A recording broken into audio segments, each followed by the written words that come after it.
We would say that, everyone deserves stable housing, and if that stable housing isn't going to lead to your death. That stable housing is going to make the last moments of your life, more dignified and respectable.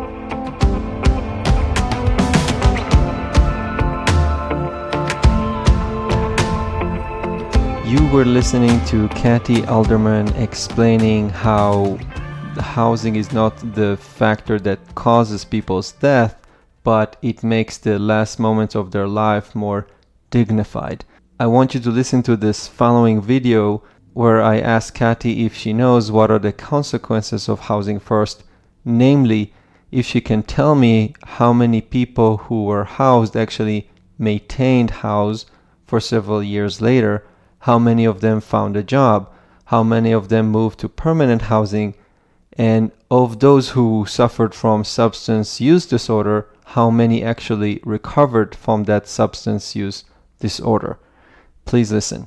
So can you again back it up with data on that issue, and like how many people who moved from the streets and into housing got a job within a certain amount of time, how many of them who have suffered substance abuse disorder are no longer suffering that from that disorder after they were housed? Do you have any of that data? I don't have any specific numbers to give you. It's very individualized and can vary from program to program. But I can say that we did a pilot program in Denver called the Denver Social Impact Bond, where we housed 250 chronically homeless individuals. And through that housing, they, one, it cost half as much to house them and provide them with supportive services than it was costing to let them languish through these emergency systems. And we saw that many more people started seeking out preventative and regular health care. So the number of doctor appointments that people started going to increased, which is good because we want people to be going to the doctor on a regular basis to address ongoing healthcare needs rather than using the emergency room to address the need once it's gotten so bad that it's become an emergency. Okay, now Cathy here moves to the Denver Social Impact Bond, which was a pilot program that I believe took place from 2016 to 2020, where they put approximately 300 people who were chronically homeless in housing. And she's describing the program. Here's what she has to say. Okay, so you have 250 folks. How long was the study for? It was a 5-year study. And how many of them are still in housing today? I think the first year we had housing stability rates of around 88%. And after 3 years, that dropped down to like 83% because we did see some people exit housing or move away. And unfortunately, we did have some clients that passed away during the time of the study. How many passed away? I actually don't know how many passed away, but yeah, I'm not positive that we have those specific numbers. But again, I can send you that report, and if it's available, it'd be in there. Now, the information that Cathy provides here is extremely inaccurate, to say the least. Okay, so here are the findings according to the report written by the same people who actually ran this experiment. This is not me saying, this is their own report. So out of 283 people who participated in the program, meaning chronically homeless people who actually moved into housing, within the first year, you have 227 people, which amount to 80%, who never exit the program. The first line here says, still in Denver SIB housing, but this is not the one we should look at. We should look at the second line that says never exited, because as you can see, you have people who exited and re-entered the housing program. Now, among those, you have 4%, which amount to 11 people who died. You have 45 individuals, which amount to 16%, that had quote-unquote unplanned exit. Now, what is unplanned exit? Good that you ask. This means, according to the report, either incarceration, which the vast majority of people, lease violation, or voucher violation, or other issues. Now, in other words, these are criminals who were arrested by the police. At least the vast majority of them were criminal arrested by the police and consequently incarcerated. This is year 1. By the way, how many of the individuals participating in the program moved to permanent housing after year 1? The answer is 0. Going to year 2. In year 2, we have 68%. So the number drops from year 1, 80% to year 2, 68% of the people who never left the SIB housing program.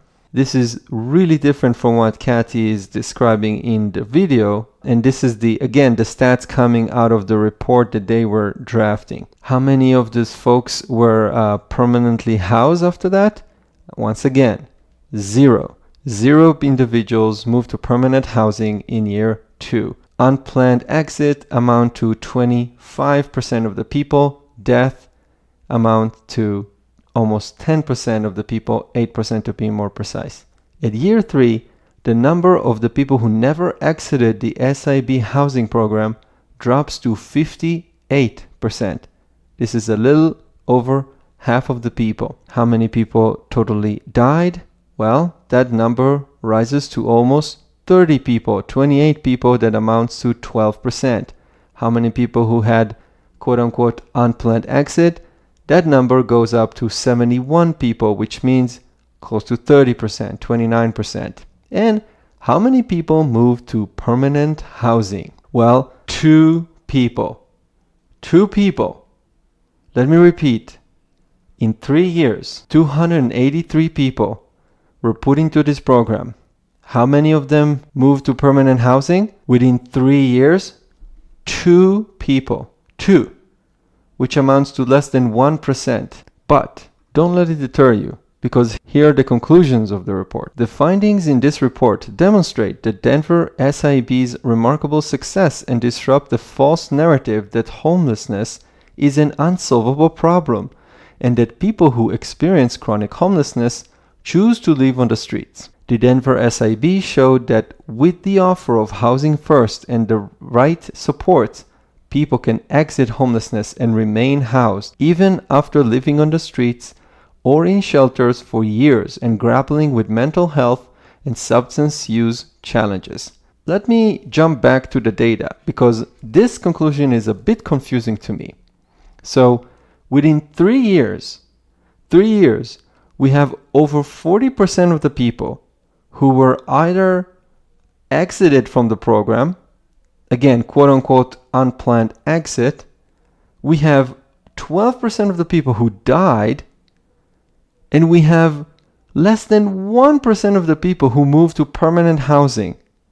Yet, this report is saying the Denver SIB showed that with the offer of housing first and the right support, people can exit homelessness and remain housed. Please explain to me how this report supports this conclusion. I think that this very short exchange showcases how disengaged the folks who are so committed to the housing first agenda are. Even when presented with evidence, overwhelming evidence that they themselves have produced,